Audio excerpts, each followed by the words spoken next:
We are back. Oh my gosh. Welcome back to Inspired Lady. I have missed you so much. I cannot tell you how thrilled I am that season 2 is taking off. Season 1 was like ridiculously long. It was like 2 years long. Maybe even longer. I don't even know. So the fact that we're gonna take, I needed a break, and so I was like, okay, we're gonna come back stronger than ever with season 2, and so that's what we're doing. Thank you so much for allowing me the space to just take a little beat, take a minute for myself to kind of recover from approaching burnout, and now here we are, and it was literally for the best. So I'm so excited to give you all the updates, tell you all the things, and also talk a little bit about burnout today, because yeah, we were near the edge of burnout, okay, just truthfully. So let's jump in without further ado. Love you lots, and let's do the thing.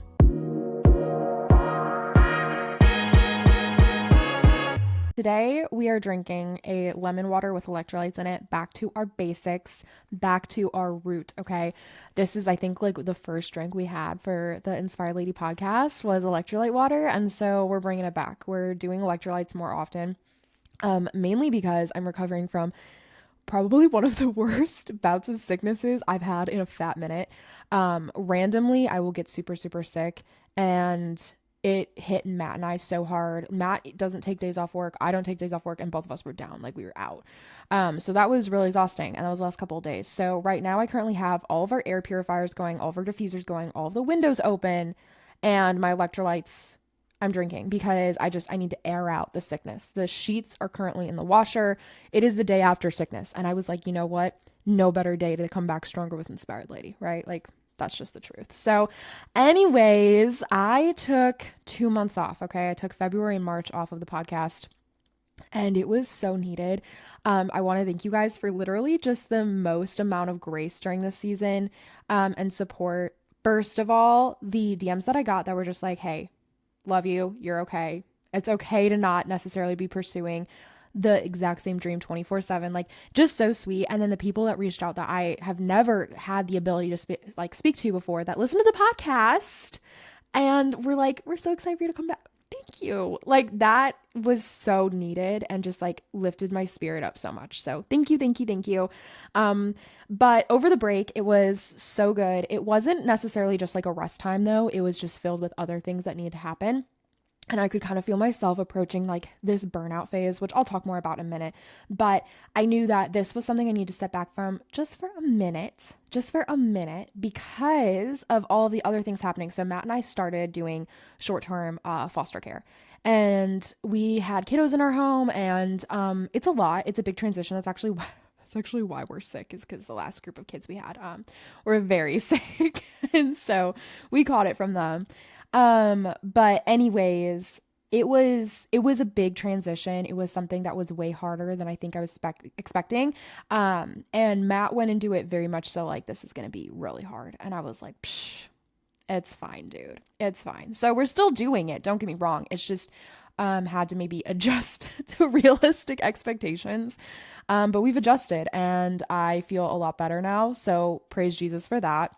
And moving on from that foster care situation, I've also been working on the book. Okay. So the book is launching this fall, and there are so many pieces and moving parts to setting up and getting ready for your book to publish. And it has been so fun. The publisher has been absolutely incredible to work with, like just a dream come true. But with that being said, I'm not a perfectionist in the way that I won't do something. Like obviously I'm getting the book published. Duh. But I am the type of person that I keep going back and I'm like, wait, let me edit it a little bit more. I can make it a little bit better. So they were like, listen, girl, you got until like May to finish your edits. And then you're just done. You got to be done. So that was a big deadline for me. And so I'm still working through it, but the bulk of what I wanted to change is now updated and new, and praise Jesus for that, honestly. But I've also been doing DIY projects around the house, which have been so freaking fun. I've been living my best life through all of that. I hung library shelves. I painted Matt's office. Like I recently did a bunch of bricking. Yes, you heard me right. I used bricks for my front yard. I was in Home Depot lugging these bricks around, and all these guys were like, do you need help? I was like, no. Do I look like I need help? Probably, but I don't. Okay. Okay. So it was just amazing. And I've also been in my Pilates era. I'm just giving you all the updates because I have to. Been in my Pilates era, which has been really, really fun. I've never been so consistent working out since a couple years ago. And it feels so, so stinking good. So I do a walk every day and then some sort of mat Pilates workout or something else. I had to step away from Muay Thai. I was loving Muay Thai, but just be so for real. It was so expensive. It was so expensive. And there was a big cost. Like I could either go be in Muay Thai or I could like save a lot of money. So, we're saving the money right now. We're saving the money right now, but it's fine. So yeah, those are a couple updates. I'm sure as we get through like this initial month of podcasting, I'll have more updates where I was like, oh, I totally forgot to tell you guys I did this and I did that. But that's the update for you. That's where we're at life-wise. And I just am so excited. I feel so rejuvenated and ready to come back for this podcast. The book is taking a lot of research, and so there have been things that I've been like working on in the book, and I'm like, that would actually be a great podcast. So I've like slowly been culminating this like list of things that I want to talk about and things that we're going to get into. I also have spent the last couple of months reaching out to some of my favorite people on social media, some people that I really feel like I look forward to when their posts pop up because either I'm learning something or I'm really like gaining some sort of asset from them all the time. And I wanted to bring them on here to share with you guys, but also to give you the resources like you should go follow these people. Because I want social media to just be like this really inspiring place to go to. Okay. So that's where we're at with life updates. Oh my gosh, it feels so good to be back. All right. That's the last time I'm saying it. I'm done. So moving on. Burnout. This is why I took my break, is I could feel it fast approaching. Talked about this before. When I was in college, I hit burnout so freaking bad. And it was super, super intense for me. And I got to the point where it was like hard to even get out of bed and to move because like the idea of doing things that used to bring me joy was just so exhausting and so draining, and I couldn't function. And the reason for that has stemmed back to that I was doing so much before at such a high level that I was not able to sustain that same level of commitment and work going forward. It was unsustainable. I mean, we're talking, I was waking up at 6 a.m. I would go to the gym with my roommate, and then I would go grab a quick breakfast, change, go to work because I also worked full time, then go to my couple of classes, skip lunch. Then I would go back to work because I had to finish because I was working full time. And then I would go to cheer practice. And then I was the leader of a couple things on campus, but I was the leader of like the women's conferences. And I also worked at the call center. And I also was an intern for the admissions team. I kid you not. It was just ridiculous over and over and over again, all of these crazy things that I had to do. And I piled too much on to the point where I like could not function. I could not function, and it was so exhausting. So anyways, so what is burnout? That's what we're covering first. Okay. What is burnout? There's 12 stages that I found, and this is so cute. It's called the Dimple Life. And this is not like scientific. However, you can go to the Mayo Clinic and back up a lot of these things. And you can also go to some of these other like sites. So, but this one just was like a really sweet way of putting it. And I felt like a very, very like easy to understand and digest way. Okay. So the stages of burnout include, first is going to be excessive ambition. Okay. So when you have really, really high hopes for something, whether that's your business, whether it's school, whatever it is, excessive ambition to the point where everyone is kind of like, whoa, that's a lot, dude. That's a lot. Like, how are you doing all that? Okay. It's excessive. Next is, you take that to the next level. So you're working even harder. Okay. So you have your ambition, but then now you're matching it with your work schedule. So you're not just like dreaming of these things, but you're like actually starting to take the steps towards it, which sounds great, except it's at such an extreme level that it's actually not great. Okay. So you're working harder. And then stage 3 is neglecting your own needs. So like I said earlier, I would like skip lunch, or I would not get the amount of sleep that I needed because my days were so long and there was so much going on that the 20 minutes it would take me to eat lunch, I had to be doing other things in order to keep up with it. And that was kind of what was happening this past season too, is it got to this point where I was starting to neglect working out, or I was starting to, sleep less, all in the name of like, oh, I need to get more done. I need to get more done. And that's not okay. Okay. So then that leads to stage 5, which is no longer having time for non-work related items. Okay. So now you started neglecting your needs, but now you don't have time for non-work related things. So like Matt would be like, hey, do you want to go do this? I'd be like, no, I can't. Like I literally can't. I've got too much work to do. I've got too many things going. I have to work on this for the book. I have to do this for my one job and this for my second job. And then I have to do this for the podcast. And we have foster kids coming. And oh, wait, I'm also doing this. And we just recently moved churches. So we have to do all these membership things. It's just a lot. It was just a lot going on. And so it got to the point where unless it was work related items, I wasn't able to step into that role. Okay. So, stage 7 is then withdrawal or lack of direction and cynicism. So this is kind of, for me, warning side number 1. I guess probably what should be warning number 1 is if you're neglecting your health or other non-work related things. But usually I skip right past that. Usually I don't notice that for myself. So when I start to notice it is when I do this withdrawal or lack of direction, cynicism. And what this really boils down to is you start to kind of feel upset about some things, or maybe some things are just not making sense anymore that did, or whatever your dream was, whatever you're chasing, whatever that like ambition was coming from, it starts to get questionable. Okay. So like this year is so huge, as far as everything goes. And with the book coming out and all this fun stuff, and Matt and I were officially ready to be short-term foster caregivers, all of this stuff. And it was all these good things. And I was like really starting to become like resentful towards it, and withdrawing from a lot of it. Like I was not gaining the same amount of like excitement when I would sit down to record a podcast, or I was really starting to be like, what is this podcast for? Or what is this book for? Like what am I doing? And when you start spiraling like that and you lose sight of your why, or your why becomes very, distorted, that's for me when you can really start to see burnout is very close to you. You're like right up on the edge. And that's when I really like, if you're starting to kind of feel that way about things that used to bring you joy in life, of course you're going to grow and you're going to change, and you shouldn't hold yourself to the same things for your entire life. But when things that are good things start to feel bad, maybe just like take a moment to try to reconsider where you're at with life and how much you're working, all of that stuff. So the withdrawal, cynicism, lack of direction, that one is huge. It's a huge red flag. And that means you're really starting to walk that line of burnout. Okay. So then next is depersonalization and loss of contact with self. Okay. So you have withdrawal, which means you're starting to like really internalize things. You're starting to question things.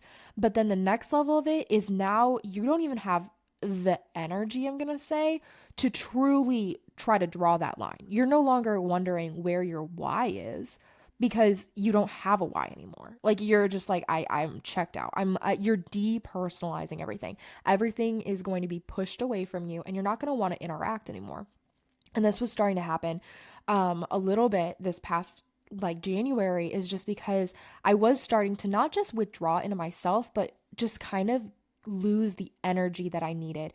And it was like this anxiety because I knew it was happening, but there was so much emptiness with it. Like burnout is so stinking hard because there's an emptiness that comes with working so hard and either not hitting goals or just not creating sustainable routines. Okay. So you have this whole period of anxiety and depersonalization and just this, it's just awful. It's awful. And then the last problem with burnout, the last stage, is this feeling of just meaninglessness and physical exhaustion. And it really does like manifest itself in physical exhaustion. Okay, the way that that burnout shows is it starts out as this mental block, and then it becomes this mental drain, and then it becomes this physical exhaustion. And you kind of just have this trickle down effect of all of a sudden your body is tangibly reacting to what you've been experiencing in your brain, because it's all connected, and it's hard to move. It's hard to get out of the house. It's hard to find meaning behind anything that you're doing. And for me, so I guess this sounds so extreme, and I fully recognize this. This sounds like really intense, like depression or anxiety, and a lot of times that's like a symptom for me. Is it does get that bad? It gets to the point where I'm like everything is meaningless, and I don't even know what the purpose is anymore. I don't want to do anything, and that transpires through physical action too. And so it's just really hard. Um, and it was this time I was able to catch it early enough where it wasn't as bad as after I finished college. That was a really bad time. It honestly took me over a year to fully recover from it, truthfully, as far as feeling physically fine again, feeling excited to do work again, all of that. But overall, it's just a really draining experience. And this time, I didn't reach all the way through the physical exhaustion. And honestly, I think grazed lightly the anxiety meaningless section of just not really understanding purpose. But those are the phases, and it's just this slow buildup. You might not notice over time, but if you're experiencing any of those things, I really encourage you to take a moment and be like, wow, am I facing burnout? Because it is, oh, so freaking extreme. Okay. So with that being said, obviously I'm not going to leave you with just burnout sucks. Oh, well, like, no, you know me, you know this podcast. We always are going to have action steps and tangible tips. Always, always, always. So let's first start with how to avoid burnout, and then we'll talk about how to manage post burnout, like how to maintain that. Okay. So first of all, you have to recognize it. You have to be able to look at your life and be like, wow, where am I? Am I working hard because it's good and it's healthy? Or am I working hard because it's coming from this like intense, excessive ambition? And is it going to lead to something more extreme? Or am I already in the more extreme? Am I already at the point where the burnout's hitting? Okay. Um, so you have to have good sleep schedule. Okay. The first thing that usually goes for extreme burnout buildup is going to be your sleep. And you're going to lessen your sleep in the name of getting more and more done. And you're also going to cut meals in the name of getting more and more done because you just don't have time for those things. Those are going to be the things that suck most of your time out that feels like should be free time. But you have to get really, really niche on setting a boundary and setting a time in your day for every meal and for your sleep schedule. Where even if you're not hungry, okay, let's say your lunch is going to be at 12 o'clock. Even if you're not hungry, you need to train yourself that your lunch is at 12 o'clock, you take your lunch. And if you're in a 9 to 5, that means take your full lunch, whether it's 30 minutes, an hour, whatever, and utilize the entire full lunch, the entire period to do something other than work, to do something other than crazy ambitious moving the needle, okay? And then same with dinner. Let's say you want to do your dinner at 6 p.m. You're going to do the same thing. You're going to take that 30 minutes to an hour and you're going to carve out that time where you have to be doing something other than work. You can't just work through your meals. Even if you're eating while you're working, that's still going to lead to burnout because you're not taking the time to separate yourself from your work. Okay? And that can go into a whole like identity crisis then. It's just a bad experience, okay? The other thing that I love is the idea of taking breaks. Okay. So there's this whole like breakdown that you can dive into as far as the best way to take breaks during your day. And this goes for if you're a student, this goes for a 9 to 5, this goes for literally any scenario. So when you're in this situation, if you're taking breaks, it's going to help you a lot to be able to show up in a better way for when you're actually working and to create this barrier between you and burnout. So taking breaks, this means that if I'm in deep work meaning I'm so in the zone, my headphones are on, I've got my drinks around me and I'm not getting up because I'm so focused on what I'm doing, I'll usually allow myself to do deep work for, 2 to 3 hours uninterrupted. I've always been that way where I can sit down for a couple hours and just focus on something in a really deep way. And then I can step out of that. But when I break that boundary that I have around myself of deep work, then it's hard for me to get back into it. So I'll allow myself to work for 2 to 3 hours and then I take a longer break. So I'll take like a 30-minute break, and that can be scrolling on social media. That can be going for a walk. That can be maybe going and getting a snack, whatever that looks like. But if you're doing shorter term things like admin, let's say you have a bunch of emails to go through, or you have to maybe edit some videos or photos, whatever it looks like for you. If you're going to do an hour's worth of work, try to do 50 minutes of work and then take a 10-minute break. That right there is going to help you a lot, and it's a really good way to kind of break up those moments. So 50 minutes of work, 10-minute break, repeat over and over again. And those small breaks allow your brain to not fry itself. It allows your brain to continue to just focus on what it needs to, but get the break when it needs that as well. So that's really, really helpful. I do kind of want to go deeper into like that time management of what it looks like to take breaks. And I think that that'll be a really healthy conversation for later on. But that's something that just kind of starting out, allowing that mindset, that routine to build within yourself is going to be really helpful. Next is, this sounds like so cliche, but I'm so for real. This helps so much, is getting outside. Even if that means opening a window in your workspace or maybe rolling down your windows in your car, like not breathing in the same recycled air over and over and over again. And this is hard pending weather, and I totally recognize that, but really no matter where you are or what the weather is, like you should be able to get outside for, at least 15 to 30 minutes a day. I try to do this like 30 minutes outside, makeup free, and allow my shoulders to get sun on it. I live in Texas, so it's very feasible for me most times of the year, with the exception of like literally 3 months. So, and wouldn't you know it, my burnout came during those 3 months. So getting outside and just kind of grounding yourself for a minute. I'm not someone that like takes my shoes off and puts my bare feet in the grass or anything like that. I am not that extreme. I literally just go outside and try to get some fresh air and breathe in air that isn't just sitting in my home, and try to get some sun on my shoulders and my face if possible. Just a little bit. Like you can't even tell there's no color. I do wear sunscreen, so I'm protecting my skin from skin cancer and stuff, but just having something that kind of reminds you that your entire life is not the screen in front of you. It's not the room in front of you. It's not the conference room. It's not the teacher. It's not the assignments. It's not any of that. It's bigger. The world is bigger, and that's okay, because I think sometimes burnout comes from a feeling of this has to happen now. This has to, because my entire life is depending on it. My entire just reputation or whatever it is, I need it to be bigger. I need to move the needle in my life, and I have to keep going. And ambition is so good, but when it becomes toxic like that, it loses its meaning. It loses its power. And that's the last thing we want. We don't want that. So with all that being said, just getting outside, kind of remembering like it's not that big of a deal. It's not the end of the world for any of us, and we're going to be okay. That is super, super helpful. I definitely find myself like craving that for sure. Then the next thing is to really just focus on those basic needs. Your body, it craves movement, even if your brain is telling you it doesn't.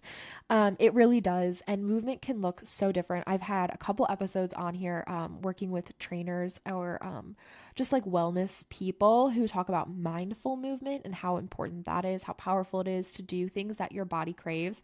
Like I said, I stopped the Muay Thai for price reasons, but I still try to get outside and do a 2-mile walk, or 2 to 5 miles, depends on the day really. But 2 miles minimum.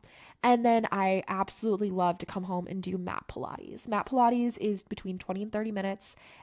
It was created by this guy in Germany. His last name was literally Pilates. I can't remember. Shoot. Anyways, and it's all about like spine health. And it was just really incredible to kind of like learn more about the origin of Pilates, and the fact that like it used to be used as like a therapy technique for people in like rehabilitation. And then they kind of were like, wait, the spine is really important. The core is really important. The calmness of Pilates that it brings, the slow movements, but that tighten and tone your muscles is really important. So if you're looking for Pilates, I use the app Fit On. I don't go to an expensive class. Fit On is literally free. I rotate between probably like 5 or 6 different Pilates workouts. I do sometimes mix in like some band workouts or whatever. And then Matt and I try to get active every single Sunday. That's our Sabbath. So we'll either do pickleball, we'll go for like a super long walk, or we will do like some sort of lifting regiment between the two of us. Matt like loves to lift. Okay. He loves lifting so much. So I will do that. Sorry, my throat's catching. I will do that with him, and it's super fun because we'll like work like back and buys, or whatever it's called, I don't know, and we'll get in like a serious pump, and it's so fun because it's like it really bonds us, and it's something he enjoys a lot, and it's good for us. So that's really fun. And so just moving your body, getting in all of your water, your whole foods, making sure you have the correct schedules to allow yourself more sleep, more movement, all of that. Like, really, when you look at burnout, because it impacts your soul and your body on such an intense level, it starts with your mind and kind of feeds into your body. You have to combat burnout through both physical and mental, like preventive practices, if that makes sense. So when you have something that impacts your whole self, you have to use your whole self to combat it. Like, one of these is not going to stop burnout from coming. One of these is not going to be the magic cure to burnout. It has to be a cumulative experience and just overall attempt to join the body and the soul and prevent burnout together. Okay. That's the big thing I would say, is just remembering that when it impacts your whole body, you have to allow your whole body to be a part of the actionable steps to avoid it. Okay. Anyways, I hope that was helpful, just kind of going through the stages of burnout, also going over some preventative tips. As always, that's super amazing. And I'm so excited because next week we have a super, super fun episode with one of my faves, and you guys are going to love it so much. It was such a good conversation. So anyways, I love you so much. Thank you so much for coming back. If you would be so kind to leave a little review for us, wherever you listen, Spotify or Apple, Google, wherever you are, rating and review, that would be so, so sweet. I would really appreciate it as we come back into season 2. Okay. Love you so much and can't wait to chat soon.